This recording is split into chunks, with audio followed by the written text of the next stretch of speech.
लेकिन मैं कहना चाहता हूं कि मोदी जी को आदत पड़ गई है, लेकिन आप सेना के पीछे छुप करके अपनी राजनीतिक रोटियां सेक रहे हो। हम लोग उसके खिलाफ हैं। आपको बार बार राजनीतिक रोटियां नहीं सेकने देंगे। और अब की बार कहते हैं ऑपरेशन सिंदूर करके, और मैं सबसे पहले यहां पर आया हूं उस घटना के बाद में। मैं पूछना चाहता हूं मोदी जी, आप बिहार के अंदर वहां के मुख्यमंत्री के साथ जो टिठोली कर रहे थे, वो आप थे या आपका क्लोन था? ये देश की जनता जानना चाहती है। हमारी इस जय हिंद सभा में हमारे अखिल भारतीय कांग्रेस कमेटी की तरफ से हमारे मुख्य वक्ता और हम सबको नेता बनाने वाले, इस मंच पर बैठाने वाले आप सब लोगों को मेरा प्रणाम है, मेरा नमस्कार है, मेरा सैल्यूट है।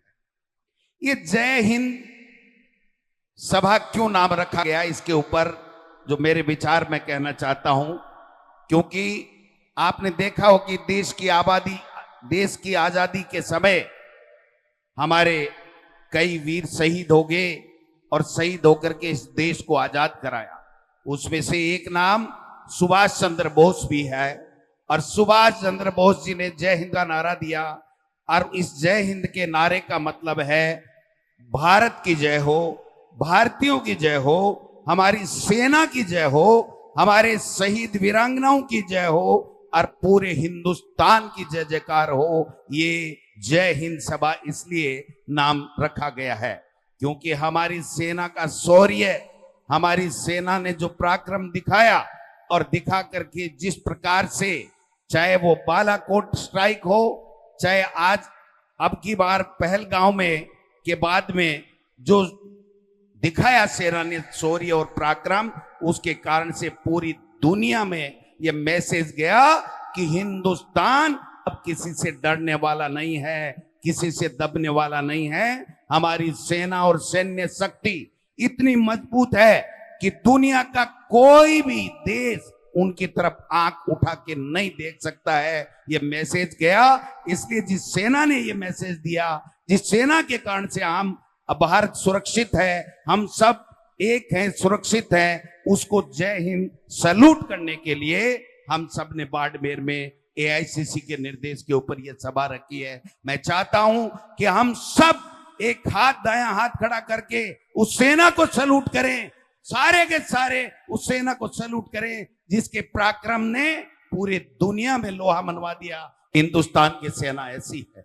मैं ज्यादा लंबा चौड़ा नहीं बोलूंगा क्योंकि हमारे मुख्य वक्ता आदरणीय सुरजेवाला साहब हैं, वो पूरी बात बताएंगे। लेकिन मैं कहना चाहता हूं कि मोदी जी को आदत पड़ गई है सेना के शौर्य के पीछे छुप करके, जो बालाकोट जो सेना ने किया पहलगांव के बाद में, पुलवामा के बाद में, उसके बाद में उन्होंने सोना के शौर्य के पीछे छुप करके देश में आम चुनाव कराया और वो चुनाव जीत गए। लोगों को ये कहलवा दिया कि हमने ये कर दिया, हमने ये कर दिया, हमने ये कर दिया, जबकि मोदी जी ने नहीं, इस देश की सेना ने वो करके दिखाया। चाहे वो बालाकोट हो, चाहे पहलगांव के बाद में जो ऑपरेशन सिंदूर चलाया।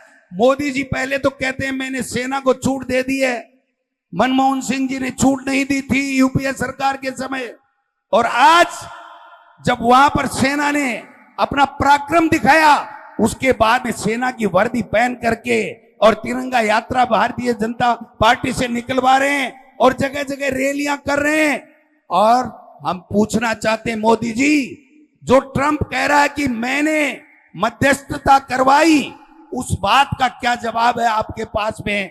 हमारे देश का नागरिक ये सुनना चाहता है कि मोदी जी आप बताइए कि ट्रंप झूठ बोल रहा है या मोदी जी आप झूठ बोल रहे हैं? ये देश की जनता जानना चाहती है। चाहते हो कि नहीं चाहते हो? चाहते हो ना? यही तो जय हिंद सभा का मकसद है। ये क्या करते हैं? राष्ट्र गद्दार हो, आप बोलते हो, आप हमसे सवाल पूछते हो, आप सेना पे अंगुली उठाते हो। अरे सेना पे अंगुली नहीं उठाते, जो तुम रात को ट्रंप से सौदेबाजी करते हो उसके ऊपर हम लोग सवाल उठाते हैं। और ये हमारा हर भारतीय का अधिकार है कि हम पूछे कि मोदी जी ट्रंप ने मध्यस्थता क्यों की। और सवाल इसलिए भी बनता है कि मोदी जी ने अमेरिका में जाके कहा था कि मेरे खून में मनी है, मनी, मैं गुजराती हूं, मैं व्यापारी हूं। और वो ट्रंप आज कहता है कि मैंने व्यापार का हवाला दे करके इस भारत के और पाकिस्तान के ऑपरेशन सिंदूर को सीज फायर करवाया। इसलिए मोदी जी आप पे सवाल उठते हैं। मैं पूछना चाहता हूं मोदी जी, आप ये बताइए कि वो जो पहलगांव में हमारे 26 भारतीयों को, निर्दोष भारतीयों को मार के चले गए, उसके बाद में आपने कोई हिसाब नहीं दिया और आप राष्ट्र के नाम संबोधन करके कहते हैं कि मैं किसी से दबने वाला नहीं हूं, हमारी सेना का पराक्रम है, शौर्य है, हमें किसी को दिक्कत नहीं है, आपसे ज्यादा भारतीय हैं, आपसे ज्यादा हम सेना का सम्मान करते हैं। लेकिन आप सेना के पीछे छुप करके अपनी राजनीतिक रोटियां सेक रहे हो, हम लोग उसके खिलाफ हैं। आपको बार बार राजनीतिक रोटियां नहीं सेकने देंगे। मैं पूछना चाहता हूं, कल परसों आए देश के प्रधानमंत्री और यहां आके कहते हैं, क्या अजीब संजोग है कि जब पहले पुलवामा हुआ तो मैं सबसे पहले बालाकोट स्ट्राइक के बाद में यहां पर राजस्थान में आया, और अब की बार कहते हैं, सुना होगा आपने देश के प्रधानमंत्री का भाषण, अब की बार कहते हैं पहलगांव के बाद में ऑपरेशन सिंदूर करके और मैं सबसे पहले यहां पर आया हूं उस घटना के बाद में। मैं पूछना चाहता हूं मोदी जी, आप बिहार के अंदर वहां के मुख्यमंत्री के साथ जो टिठोली कर रहे थे वो आप थे या आपका क्लोन था? ये देश की जनता जानना चाहती है, ये मैं पूछना चाहता हूं।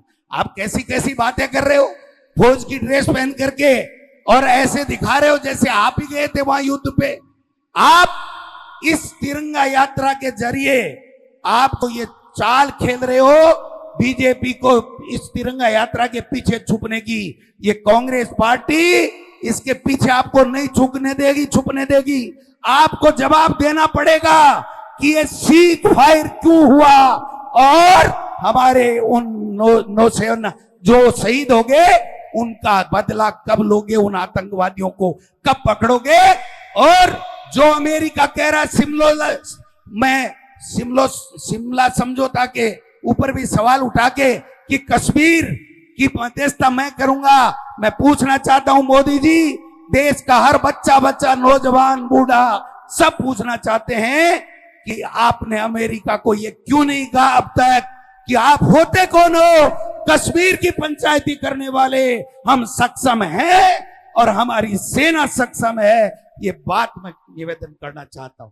आप सब लोगों को धन्यवाद दूंगा कि आप सब लोग आए हो। ज्यादा नहीं बोल करके मैं चाहता हूं कि हमारे एआईसीसी के हमारे जनरल सेक्रेटरी और इस जय हिंद सभा के अखिल भारतीय कांग्रेस कमेटी की तरफ से पधारे हुए मुख्य वक्ता आदरणीय सुरजेवाला साहब बोलेंगे और हम सब सुन करके गांव गांव में, ढाणी ढाणी में, मोहल्ले मोहल्ले में जाकर के सेना के पराक्रम को और ज्यादा मजबूत करने का काम करेंगे। और इस भारतीय जनता पार्टी जो सेना के शौर्य के पीछे छुप करके गंदी राजनीति कर रही है उसको उजागर करने का काम करेंगे। आप सब लोगों का बहुत बहुत धन्यवाद। जय हिंद, जय भारत, जय सेना।